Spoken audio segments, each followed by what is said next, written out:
आदाब, नमस्कार। आप देख रहे हैं INN चैनल। मैं हूं शेख अहमद अली। इस न्यूज़ बुलेटिन में आइए नजर डालते हैं दिन भर की बड़ी खबरों पर। शहरियत तरमीमी कानून, NRC और NPR के खिलाफ शहर हैदराबाद के लोअर टैंक बंड पर वाक़ धरना चौक पर मिलियन मार्च का एहतमाम किया गया, जिसमें मुख्तलिफ सियासी, समाजी, मजहबी, मिली, फलाही तंजीमों के साथ साथ गैर मुस्लिम दानिशवरों, सेक्युलर इदारों, यूनिवर्सिटीज़ के तुलबा, अंजुमनों, सहाफ़ियों, दानिशवरों ने शिरकत की। मिलियन मार्च के मौके पर पुलिस का भारी बंदोबस्त देखा गया। शहर हैदराबाद के साथ साथ अजला से कसीर तादाद में अवाम ने शिरकत करते हुए इस मुतनाज़िया कानून की मुखालिफत करते हुए अपनी आवाज़ उठाई। मुख्तलिफ मुस्लिम जमातों, तंजीमों के साथ साथ सेक्युलर और समाजी व अवामी तंजीमों ने इस मार्च की अपील की थी। नज़्म ज़ब्त की बरकरारी के लिए वॉलंटियर्स को मुतय्यन किया गया था। इस JSE में 40 से ज़ायद अवामी तंजीमें शामिल हैं। एहतजाज में छोटे बच्चे भी शामिल थे जो अपने हाथों में प्ले कार्ड्स थामे हुए थे। Telangana private schools action committee और मुख्तलिफ प्राइवेट स्कूल्स फेडरेशन के ज़िम्मेदारों और तुलबा ने भी मिलियन मार्च की मुकम्मल हिमायत करते हुए इसमें शिरकत की। उन्होंने कहा कि ये मिलियन मार्च सियाह क़वानीन के खिलाफ एहतजाज है जो हमारा दस्तूरी हक़ है। गुज़िश्ता 15 ta 20 दिन से इस मार्च की तैयारी की जा रही थी। JSE ने नेकलेस रोड पर इस मार्च की इजाज़त मांगी थी, ताहम उसकी इजाज़त नहीं दी गई, जिसके बाद धरना चौक पर यह मिलियन मार्च किया गया। इस मार्च को मुनक़िद करने वाले कायदीन ने कहा कि पुलिस ने अगरचे कि 1000 अफराद की इजाज़त दी थी, ताहम ये शहरियत तरमीमी कानून का मसला अवामी तहरीक की शक्ल इख्तियार कर चुका है। इस पर काबू पाना किसी के बस की बात नहीं है। उन्होंने कहा कि कमिश्नर पुलिस से ख्वाहिश की गई थी कि वो ऐसे मकाम की निशानदही करें जिसमें ज़्यादा से ज़्यादा लोग एहतजाज के लिए आ सकें। कमिश्नर पुलिस से कहा गया था कि इस मसले पर आवाम के जज्बात और एहसासात को रोकना किसी के बस की बात नहीं है। लोगों को धरना चौक पर निकलने का एक ही रास्ता है, इसीलिए इस मिलियन मार्च के लिए नेकलेस रोड की बात की गई थी। ताहम कमिश्नर पुलिस ने इस ख्याल को मुस्तरद कर दिया। उन्होंने कहा कि जब LB नगर में RSS की जानिब से लाठियों का मार्च हो सकता है और हज़ारों की तादाद में लोग आ सकते हैं, तो फिर ये कैसी हुकूमत है जो अपने आप को सेक्युलर कहती है और नेकलेस रोड पर एहतजाज की दरख्वास्त को कमिश्नर पुलिस मुस्तरद कर देते हैं। उन्होंने कहा कि छत्ता बाज़ार और पत्थरघट्टी के ताजरीन ने इस मसले पर एहतजाज के लिए अपनी दुकानात को बंद कर दिया। साथ ही अंजुमन ताजरीन चिरम ने भी अपने कारोबार बंद करने का ऐलान किया था। इस मिलियन मार्च को कामयाब बनाने के लिए स्कूल्स के साथ साथ प्राइवेट गाड़ियों से भी इस्तेफादा किया गया, जिनके ज़रिए अजला, संगारेड्डी, महबूब नगर और आदिलाबाद से तक लोगों की बड़ी तादाद को एहतजाज के मकाम पर लाया गया। बाज़ एहतजाजियों ने बंदोबस्त पर मुतय्यन पुलिस मुलाजिमीन को फूल भी पेश किए। बुरखापोश खवातीन की बड़ी तादाद भी इस मार्च में शामिल थी, जिनके हाथों में प्ले कार्ड्स थे। इन प्ले कार्ड्स पर लिखा था कि हम हिंदुस्तानियों को मुलाजिमतें चाहिए, CAA और NRC नहीं।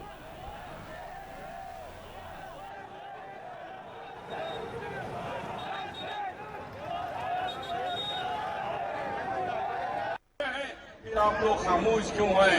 लेकिन आज मैं मुबारकबाद देता हूं मुश्ताक मलिक और ये JSE को कि आज ने देर से सही लेकिन हैदराबाद ये कहकर हिंदुस्तान को बता दिया है, हैदराबाद के लोग देर से उठे हैं, वो भी कोई वजह थी, लेकिन हम लोग शहीद होने में सबसे आगे रहने वाले हैदराबाद रहेगा।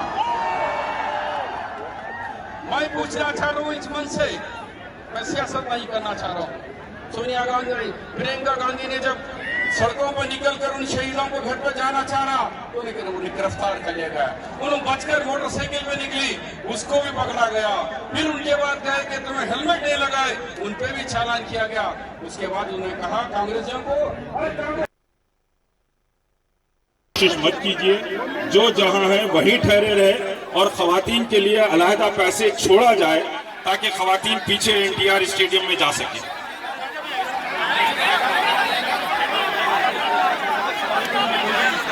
JSE के जितने जिम्मेदार हैं वो सामने तशरीफ लें। गैर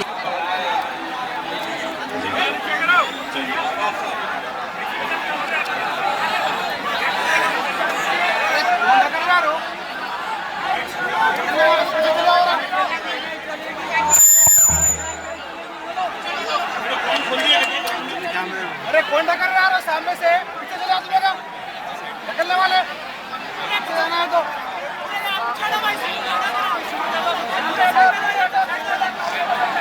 नगर से भी जैसे कि मैंने कहा कि 300 गाड़ी का काफिला पहुंचा है।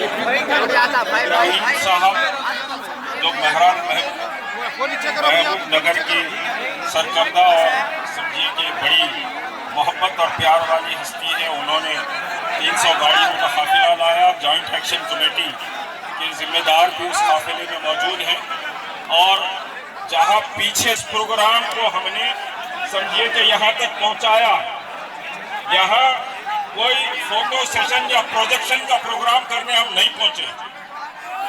ये हम अपने बचाव की लड़ाई के लिए पहुंचे, हिंदुस्तान को बचाने के लिए पहुंचे और खुद अपने को बचाने के लिए पहुंचे। तो जरा प्रोजेक्शन बाद में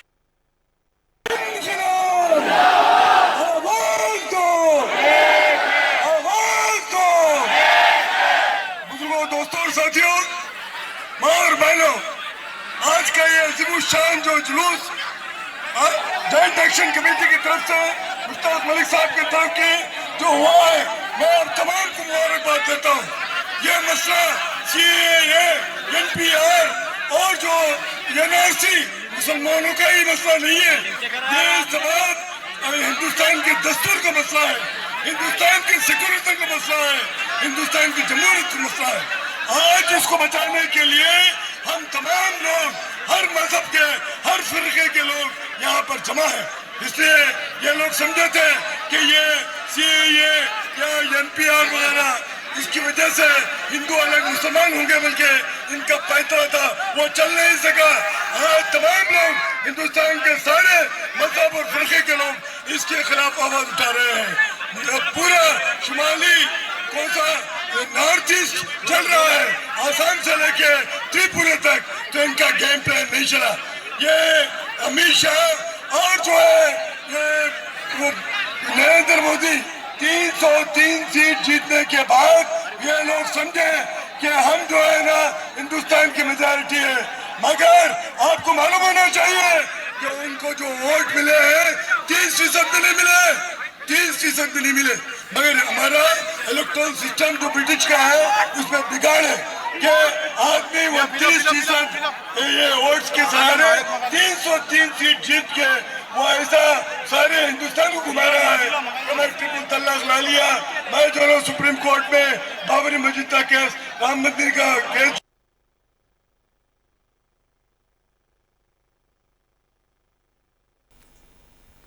हैदराबाद की तारीख में आज का दिन यानी 4 जनवरी 2020 बरोज़े हफ्ता काफ़ी अहमियत का हामिल होगा।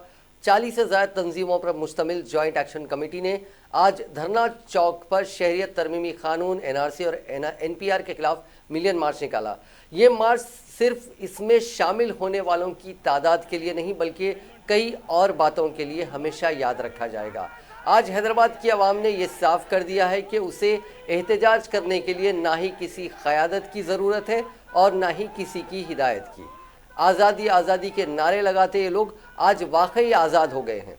इससे पहले भी कई बार अवामी मुद्दों पर एहतजाज की ज़रूरत पेश आई थी, पूरे मुल्क में एहतजाज हुआ, लेकिन हैदराबाद की आवाम किसी की हिदायत का इंतज़ार करती रही। ट्रिपल तलाक बिल, मॉब लिंचिंग, लव जिहाद और सबसे अहम अयोध्या तनाज़े पर सुप्रीम कोर्ट का फैसला, सब कुछ होता रहा और हैदराबाद के लोग सब कुछ सिर्फ देखते रहे और किसी की हिदायत का इंतज़ार करते रहे। सिटीजनशिप अमेंडमेंट एक्ट के बाद उनके सब्र का पैमाना टूट गया। इस बार भी हिदायत आई, लेकिन बहुत देर से आई। लेकिन इस बार शायद लोग ये तय कर चुके थे कि इस बार वो खामोश नहीं बैठेंगे और मुल्क के दीगर हमवतनों की तरह अपना एहतजाज दर्ज करवाएंगे। TRS ने पार्लियामेंट में CAA के खिलाफ वोट दिया था, लेकिन रियासत की TRS हुकूमत ने CAA के खिलाफ एहतजाजों पर एक किस्म की पाबंदी लगा दी थी। पहले 28 दिसंबर को मिलियन मार्च को इजाज़त नहीं दी गई, फिर हाईकोर्ट का दरवाज़ा खटखटाना पड़ा। अदालत के हुक्म पर पुलिस ने इजाज़त दी, लेकिन नेकलेस रोड के बजाय धरना चौक पर। JSC इसके लिए भी राज़ी हो गई। मिलियन मार्च 2 बजे निकाला जाना था, लेकिन इस मार्च को लेकर सुबह से ही मुख्तलिफ खबरें सोशल मीडिया पर फैलाई जाने लगी। सबसे पहले joint commissioner central zone P विश्व प्रसाद का एक बयान सामने आया, जिसमें लिखा गया था कि पुलिस ने सिर्फ धरना चौक पर धरना या पब्लिक मीटिंग की इजाज़त दी है और कोई रैली या जुलूस नहीं निकाला जा सकता। साथ ही ये भी कहा गया है कि एहतजाज में सिर्फ 1000 अफराद ही शिरकत कर सकते हैं। शायद दुनिया का यह पहला एहतजाज होता जहां एहतजाजियों की तादाद का तयन पुलिस करती, लेकिन सीए और एनआरसी को लेकर लोगों में इस कदर शदीद गुस्सा था कि हज़ारों की तादाद में लोग धरना चौक की तरफ बढ़ते गए। उसके बाद एक अफवाह पुलिस परमिशन के कैंसिल किए जाने की फैलाई गई। ऑर्गेनाइजर्स को सोशल मीडिया पर इसकी वजाहत करनी पड़ी। इन सब चीज़ों के बावजूद जेएसी का एहतजाजी प्रोग्राम कामयाब रहा। लौटते वक्त वॉलंटियर्स ने धरना चौक की सफाई भी की और पुरअमन अंदाज में सब अपने अपने मकान लौट गए। पीसीसी सदर व रुकने पार्लियामेंट उत्तम कुमार रेड्डी ने कहा है कि कांग्रेस पार्टी कभी भी इंतखाबात से घबराने वाली नहीं है। उन्होंने इल्ज़ाम आयद किया है कि टीआरएस हुकूमत अपोजिशन जमातों को परेशान करते हुए बल्दी इंतखाबात में कामयाबी हासिल करने की कोशिश कर रही है। उन्होंने कहा कि तहफ़्फ़ुज़ात के अमल को खतियत दिए बगैर ही बल्दी इंतखाबात का शेड्यूल जारी कर दिया गया। उन्होंने ये भी इल्ज़ाम लगाया कि रियासती इलेक्शन कमीशन भी हुकूमत की मुबैना तौर पर मदद कर रहा है। उत्तम कुमार रेड्डी ने दावा किया कि बल्दी इंतखाबात में कांग्रेस पार्टी बेहतर मुजाहरा करेगी और ज़्यादा से ज़्यादा बल्दियात में कामयाबी हासिल करेगी। इस मौके पर पीसीसी सदर ने चीफ मिनिस्टर चंद्रशेखर राव से मुतालबा किया कि वो शहरियत तरमीमी कानून पर अमल आवरी न करने से मुतालिक रियासती असम्बली में करारदाद मंजूर करके दिखाए। उन्होंने मुतनाज़ा कानून पर चीफ मिनिस्टर की खामोशी को मायना खैज करार दिया। उन्होंने कहा कि सीएए पर चीफ मिनिस्टर ने अब तक अपना रद्द अमल जाहिर नहीं किया है।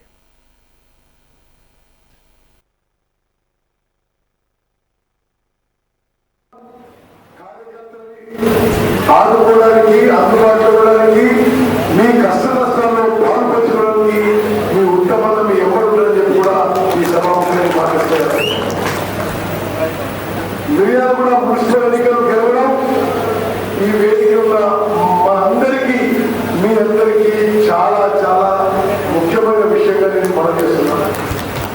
ఈ 48 కౌన్సిలర్లో మెజారిటీ గెలిచి మిర్యాలగూడ మున్సిపాలిటీ గెలిపించే సత్తా ఇక్కడ నాయకత్వానికి ఉంది.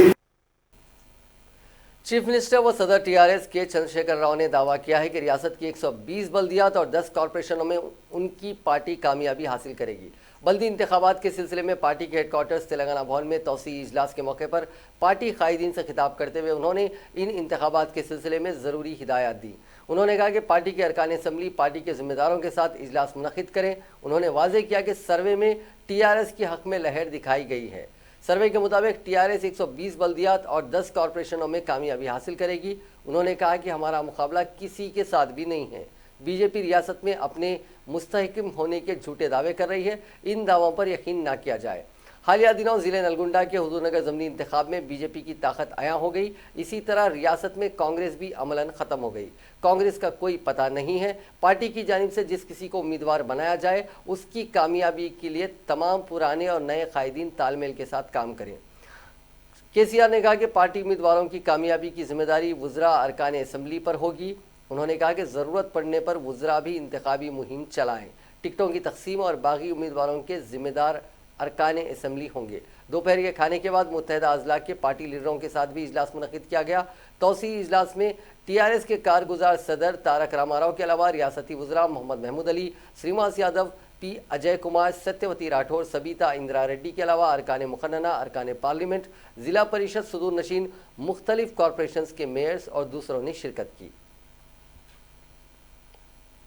रियासत में बल्दियात और म्यूनसिपल कॉरपोरेशंस के तहफ़्फ़ुज़ात के अमल का पहला मरहला मुकम्मल हो गया है। तहफ़्फ़ुज़ात के अमल की तफसीलात हुकूमत ने ज़िला कलेक्टर्स को रवाना की थी, जिस पर हर ज़िले के बल्दियात और कॉरपोरेशनों के वार्ड्स और डिवीजन्स के तहफ़्फ़ुज़ात का नोटिफिकेशन मुताल्लिक़ा ज़िला कलेक्टर ने जारी कर दिया।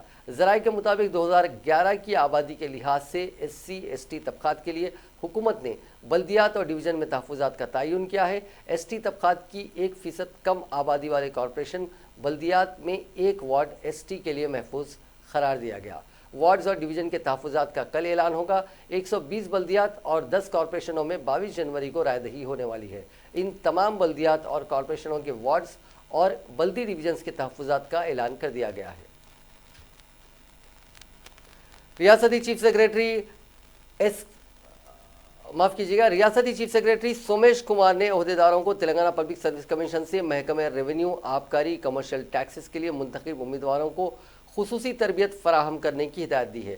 BR के भवन में मुताल्लिका महकमों के अहदेदारों के साथ जायजा इजलास से खिताब करते हुए चीफ सेक्रेटरी सोमेश कुमार ने कहा कि 259 डिप्टी तहसीलदार, 284 आबकारी सब इंस्पेक्टर, 156 ST को वो बेहतरीन तरबियत देने अहदेदारों की खिदमत हासिल करें और तरबियत का अमल मुकम्मल करने के लिए वक्त का तयन करें।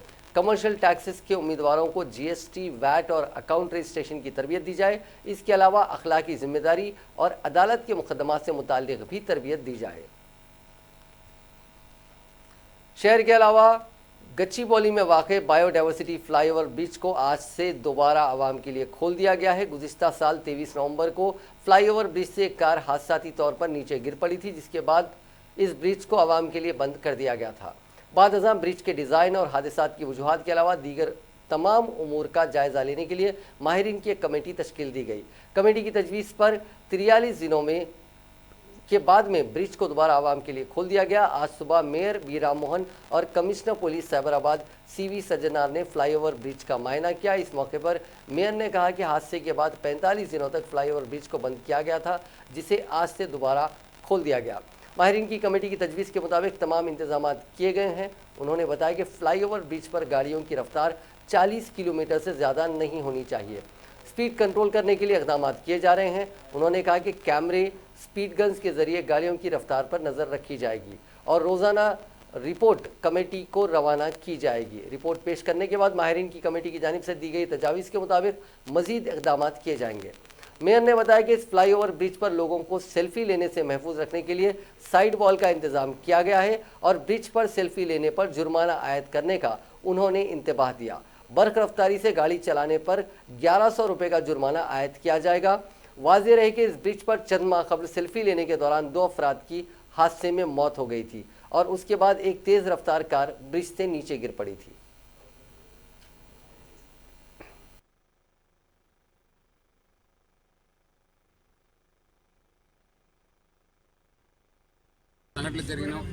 సంఘటన జరిగిన తర్వాత గవర్నర్ ముఖ్యమంత్రి గారు మన మేయర్ గారు అందరూ కలిసి మన ఒక రోడ్ సేఫ్టీ ఇక్కడ ఒక ట్రాఫిక్ సేఫ్టీ కమిటీ పెట్టడం జరిగింది, ఎక్స్పర్ట్ కమిటీను. సో వాళ్ళు ఇచ్చిన ఒక సజెషన్స్ పైన మనము చాలా ఇంప్రూవ్మెంట్ తీసుకోవడం జరిగింది. బట్ ఏమైనా ప్రజలందరూ కూడా ఇక్కడ ఈ ఒక బయోడైవర్సిటీ బ్రిడ్జ్ వచ్చినప్పుడు please control your speed, 40 speed.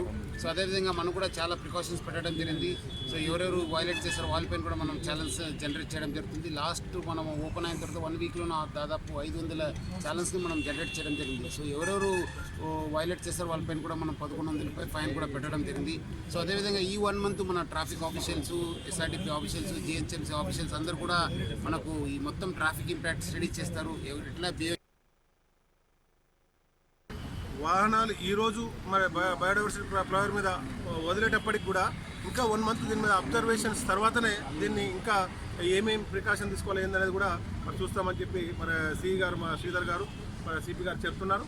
మరి దీన్ని 1 మంత్ అబ్జర్వేషన్ తర్వాత ఇంకేమైనా మార్పులు చేర్పులు అయితే కూడా 2 సైడ్ మరి కట్ అండ్ వ్యూ పెట్టే ప్రయత్నం చేస్తున్నాం. అంటే ఇంకా అబ్జర్వేషన్కి ఎటువంటి ప్రికాషన్స్ తీసుకోవాలనుకుంటున్నారు? 1 మంత్ దీనికి సంబంధించి ఆఫ్టర్ స్టడీ 1 మంత్ తర్వాత ఏమేమి మరి మనకు ఇంకా సజెషన్స్ వస్తాయి, వెహికల్ మూవ్మెంట్ ఎట్లా పోతుంది అన్నది, PTZ కెమెరాసు, బిహేవియరు, వాళ్ళ వాహనదారుల బిహేవియరు, మరి దానికి స్పీడ్ గన్స్ మరి దానికి కూడా మరి పెట్టడం జరిగింది. ఎక్కడికక్కడికి వారికి కూడా ఏ రకమైన ప్రికాషన్ తీసుకున్నారు, ఏం సేఫ్టీ ఉన్నాయి, ఓవర్ స్పీడ్ పోతే మరి వాళ్ళకు వచ్చే ఫైనింగ్ కానీ ఇవన్నీ కూడా ఏంటిదని వాళ్ళు కూడా అర్థం చేసుకుంటారు. కాబట్టి దాని తదనంతరం 1 మంత్ తర్వాత పూర్తి స్థాయిలో ఉంటుంది. आंध्र प्रदेश के दारुल हुकूमत अमरावती के मंदादम इलाके में कशीदगी जारी है। अमरावती को ही दारुल हुकूमत के तौर पर बरकरार रखने का मुतालबा करते हुए एहतजाज करने वाली खवातीन पर गुज़िश्ता रोज़ पुलिस की जानिब से की गई मुबैना कार्रवाई पर एहतजाज करते हुए JSE ने बंद की अपील की थी, जिस पर आज सुबह से ही मंदादम इलाके में बंद मनाया जा रहा था। खवातीन पर पुलिस के मुजालिम का इल्ज़ाम लगाते हुए किसानों ने एहतजाज किया। दुकानदारों ने कहा कि उनकी दुकानात के सामने पुलिस को बैठने की इजाज़त भी नहीं दी जाएगी। इस मौके पर पुलिस और किसानों में काफ़ी बहस और तकरार हुई। बंद के नतीजे में मंदादम इलाके में तिजारती इदारे मुकम्मल बंद रहे। सड़कों पर बड़े पैमाने पर किसानों के धरने के नतीजे में आमद और रफ्त मुतासिर हुई। इस मौके पर मीडिया से बात करते हुए इन किसानों ने मुतालबा किया कि 3 दारुल हुकूमतों की तजावीज़ से फौरी दस्तबरदारी इख्तियार की जाए और उनके साथ इंसाफ किया जाए। किसानों का कहना है कि अमरावती में इंफ्रास्ट्रक्चर तैयार है और 3 दारुल हुकूमतों की कोई ज़रूरत नहीं है। किसानों ने वाजे किया कि उनको एक ही दारुल हुकूमत चाहिए, जिसका वादा रियासती और मरकज़ी हुकूमतों ने उनकी अराजियात नए दारुल हुकूमत की तामीर के लिए लेते वक्त किया था। उन्होंने कहा कि जब हुकूमत ने अमरावती को दारुल हुकूमत बनाने का ऐलान किया था तो उस वक्त की अपोजिशन वाईएसआर कांग्रेस पार्टी ने भी इसको कबूल किया था और इस पर कोई एतराज़ नहीं किया था। ताहम अब वाईएसआर कांग्रेस सियासी फ़ायदा उठाने के लिए तमाम इलाके में इश्तियाल अंगेजी को हवा दे रही है। सीपीआई के कौमी सेक्रेटरी नारायणा ने कहा कि आंध्र प्रदेश के वज़ीर आला जगन मोहन रेड्डी को उन्होंने चैलेंज किया और कहा कि वो एपी के 3 दारुल हुकूमतों के मसले पर अपने ओहदे से मुस्तफ़ी होकर दोबारा इंतखाबात का सामना करें। रियासत के दारुल हुकूमत के तौर पर अमरावती की बरकरारी के मुतालबे पर मशरकी गोदावरी ज़िले के काकीनाडा के बालाजी सेंटर में जेएसी के ज़ेरे निगरानी किए गए अनोखे पकवान प्रोग्राम में नारायणा समेत तेलुगुदेशम, जनसेना और दीगर अवामी तंजीमों के लीडरों ने शिरकत की। इस मौके पर नारायणा ने कहा कि ज़ात और मज़हब की बुनियाद पर जगन ने नायब वज़राए आला मुकर्रर किए। पार्लियामेंट में हिमायत में वोट देने वाले जगन अब यहाँ सीएए एनआरसी की मुखालिफत कर रहे हैं। जब जगन रियासत के अपोजिशन लीडर थे तो असम्बली में उन्होंने दारुल हुकूमत के तौर पर अमरावती पर रजामंदी जाहिर की थी और अब दारुल हुकूमत को मुंतकिल करने की कोशिश की जा रही है। उन्होंने कहा कि दारुल हुकूमत की तामीर में बदउनवानियाँ करने वाले अफराद के खिलाफ कार्रवाई की जानी चाहिए। ताहम दारुल हुकूमत अमरावती को मुंतकिल करने की तजवीज़ नामुनासिब है। पुलिस के खिलाफ नामुनासिब रिमार्क्स करने वाले तेलुगुदेशम के साबिक रुकन पार्लियामेंट जेसी दिवाकर रेड्डी ने आज अनंतपुर पुलिस स्टेशन में खुद सुपुर्दगी इख्तियार की। दिवाकर रेड्डी ने मुतनाज़िया रिमार्क्स करते हुए कहा था कि उनकी पार्टी के बरसरे इख्तिदार आने के बाद पुलिस को उनके जूते चाटने पर मजबूर कर दिया जाएगा। उनके इस रिमार्क्स पर अनंतपुर ज़िला पुलिस के अहदेदारों की तंजीम के सदर त्रिलोकनाथ की शिकायत की बुनियाद पर दफ़ा 153 और 506 के तहत पुलिस ने मामला दर्ज कर लिया था। अदालत की हिदायत के मुताबिक दिवाकर रेड्डी ने पुलिस के सामने खुद सुपुर्दगी इख्तियार की। अदालत ने उनको हर माह में 2 मरतबा पुलिस स्टेशन में हाजिर होने की हिदायत दी। कांग्रेस की जनरल सेक्रेटरी प्रियंका गांधी वाड्रा ने हफ्ते के रोज़ शहरियत तरमीमी कानून के एहतजाज के दौरान तशद्दुद का शिकार कई ख़ानदानों से मुलाकात की। इस दौरान उन्होंने बताया कि उन्हें मौलाना असद ने बताया कि पुलिस ने मदरसे में दाखिल होकर तुलबा को बेदर्दी से मारा पीटा और फिर बच्चों को जेल में डाल दिया। प्रियंका हफ्ते के रोज़ सीधे मौलाना असद के घर पहुंची, जहां उन्होंने मुतासिरीन से बातचीत की। प्रियंका गांधी के साथ कांग्रेस रहनुमा इमरान मसूद और साबिक एमएलए पंकज मलिक भी मौजूद थे। इस दौरान प्रियंका गांधी ने रुकिया परवीन से भी मुलाकात की, जिनकी 4 फरवरी को शादी होने वाली थी। प्रियंका ने बताया कि पुलिस ने प्रवीण के घर में तोड़फोड़ की और उसके घर में रखे जहेज के सामान को भी तोड़ दिया। रुकिया के दादा के मुताबिक पुलिस 20 दिसंबर को शहरियत तरमीमी एक्ट के खिलाफ एहतजाज के दौरान उनके घर में दाखिल हुई थी। इस दौरान उनको तशद्दुद का निशाना बनाया गया। इससे कबल रुकिया के दादा ने बताया था कि उसने ये सामान उनकी पोती की शादी के लिए ख़रीदा था, जिसे पुलिस ने तोड़ दिया। उन्होंने पुलिस पर जेवरात टूटने का भी इल्ज़ाम आयद किया।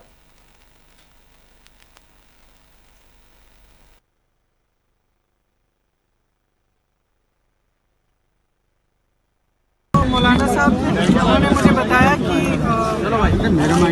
शांतिपूर्वक मदरसे के अंदर ही उनके बच्चों के पुलिस अंदर आई, बेरहमी से मारा पीटा है, उनका हाथ टूटा हुआ है, टांगों में पट्टियां हैं, तमाम मतलब चोटें हैं पूरे शरीर पे, बहुत मारा और काफी बच्चों को लेके जेल में डाल दिया। इसमें से कुछ बच्चे रिहा हुए हैं, कुछ बच्चे अभी भी जेल में हैं, थोड़े माइनर्स भी थे, वो भी जेल में इन्होंने डाले। और दूसरी जगह जहाँ मैं गई नूर मोहम्मद की बहुत ही दर्दनाक, वो बेचारी 22 साल की लड़की है, 7 महीने प्रेग्नेंट है, उसका एक छोटा सा 1.5 साल की उसकी एक बच्ची है, एकदम अकेली पड़ी। कुछ हेल्प कांग्रेस की तरफ से की? हम कोशिश तो पूरी तरह से करें।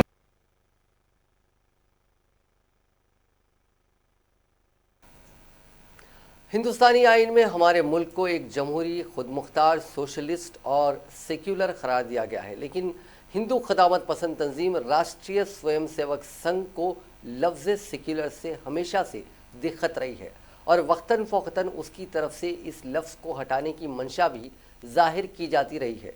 इस ज़िमन में अब आरएसएस के कन्वीनर नंदर कुमार ने कहा है कि हिंदुस्तान को लफ्ज़ सेक्युलर की आइन में शमूलियत पर नज़रसानी करनी चाहिए।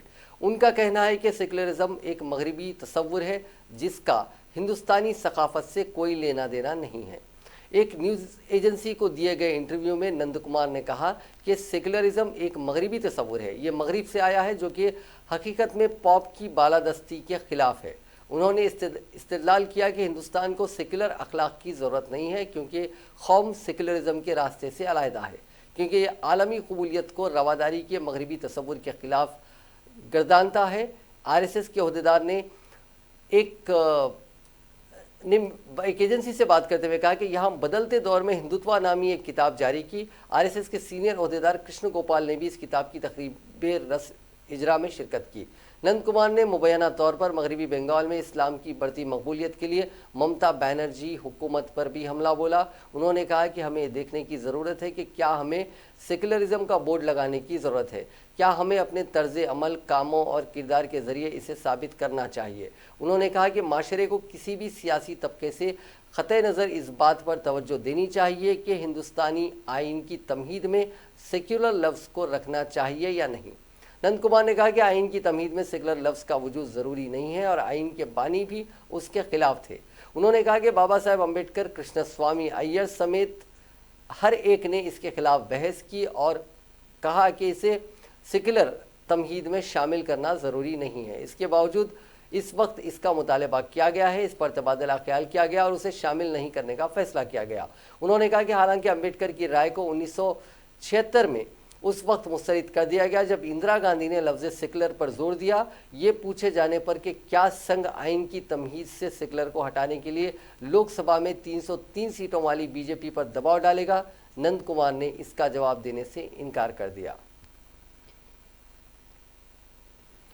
कांग्रेस के साबिक सदर राहुल गांधी ने पाकिस्तान में सिखों के मजहबी मकाम ननकाना साहिब पर मुश्तइल हुजूम के जरिए हमले की सख्त गिरी पर मुबैना वाक़या करार देते हुए कहा कि इस तरह के वाक़यात काबिल मजम्मत हैं और सभी को इसकी मजम्मत करनी चाहिए। राहुल गांधी ने ट्वीट किया कि ननकाना साहिब पर हमला काबिल मजम्मत है और बिलाशुबा उसकी मजम्मत की जानी चाहिए।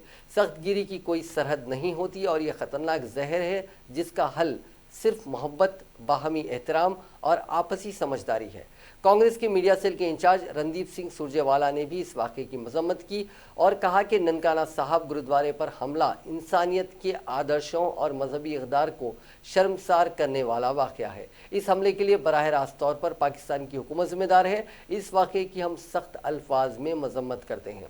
पाकिस्तान की हुकूमत ननकाना साहब की हिफाजत को यकीनी बनाए। वाज़ेह है कि पाकिस्तान के सूबे पंजाब के शहर ननकाना साहब में जुमे के रोज़ मामूली झगड़े पर मुश्तइल हुजूम ने सिखों के मजहबी मकाम गुरुद्वारा ननकाना साहब के बाहर तकरीबन 4 घंटे तक मुजाहरा और एहतजाज किया था। हिंदुस्तानी हुकूमत ने पाकिस्तान में ननकाना साहब गुरुद्वारे में तोड़ फोड़ किए जाने की सख्त मजम्मत की है और पाकिस्तान से सिखों की हिफाजत को यकीनी बनाने और शरपसंदों के खिलाफ सख्त कार्रवाई करने की मांग की।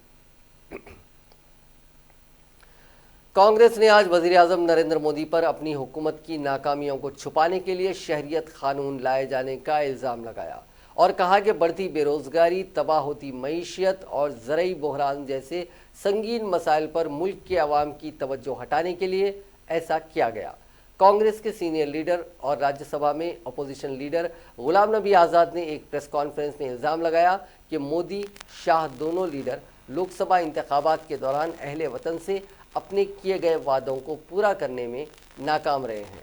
उन्होंने आसमान छूती बेरोज़गारी, ज़रई बहरान पर काबू पाने में नाकाम होने और जीडीपी के कम तरीन सतह पर पहुँच जाने का जिक्र करते हुए वज़ीर-ए-आज़म और वज़ीर दाखिला अवाम की तवज्जो हटाने के लिए मुतनाज़िया कानून लेकर आए हैं। उन्होंने कहा कि मुल्क की आवाम रोज़गार और मईशत की पटरी पर लाने के मुतालबे के सिलसिले में सड़क पर उतरेगी। कांग्रेस लीडर ने कहा कि उनकी पार्टी हिंदुओं, सिखों, ईसाइयों, बौद्धों और दीगर को शहरियत देने के खिलाफ नहीं है, लेकिन मरकज़ की बीजेपी हुकूमत ने आईनी इक़दार के खिलाफ ये काम किया है।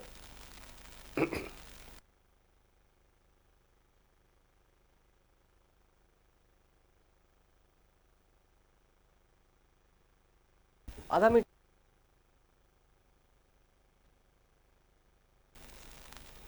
हिंदुस्तान ने पाकिस्तान के वज़ीर-ए-आज़म इमरान खान की फ़र्जी खबरों को ट्वीट करने और फिर उन्हें हटाने की बार बार की आदत के सिलसिले में उन पर सख्त तनकीद की।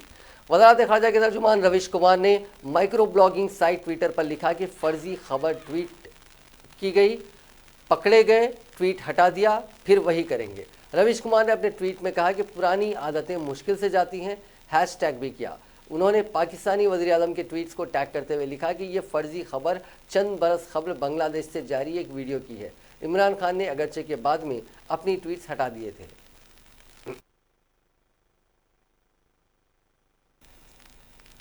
नाजरीन, इस न्यूज़ बुलेटिन में बस इतना ही। देखते रहिए INN चैनल।